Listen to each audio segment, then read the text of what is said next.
BJP అంటే అర్థం ఏందుల్లా? B అంటే భారతీయ, జే అంటే జనత, పి అంటే పార్టీ కదా. కానీ అర్థం అది కాదట. బీజేపీ పుల్పాము వేరే ఉన్నదని అంటున్నాడు తెలంగాణ మలి ముఖ్యమంత్రి రేవంత్ రెడ్డి సారు. దేశమంతా బీజేపీ అంటే భారతీయ జనతా పార్టీ అంటారు.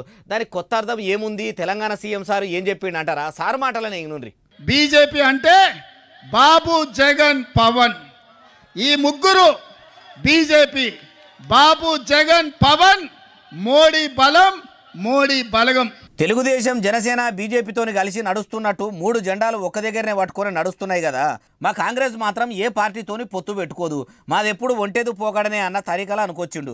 అయినా రాజకీయంలో హనుమంతునంతటి రేవంత్ రెడ్డికి రామునంతటి చంద్రబాబును ముఖ్యమంత్రి సారు ఏమనడేమో అనుకున్నారు. కానీ ఆంధ్రప్రదేశ్లో చంద్రాల సారుకు కూడా సురుకులు పెట్టిండు కదా. రాజకీయంలో నమ్మిన బంట్లు ఎన్నంటి ఉండేటోళ్ళు ఎవ్వరు ఎప్పటికీ కలిసి ఉండరు. దూరంగా ఉన్నా కానీ అదిగి పెట్టుకోరు. ఉన్నన్ని దినాలే మర్యాద అయినా గౌరవమైనా. రేవంత్ రెడ్డి సారు ఆంధ్రప్రదేశ్లో మాట్లాడింది ఇని అర్థం చేసుకొని అక్కడి ప్రజలు కాంగ్రెస్కు పట్టం కడతారా ఏమో? ఎన్నికల తర్వాతనే తెలిసేటట్టు ఉంది అంటుర్రు ఈ ముచ్చట తెలిసినోళ్ళు.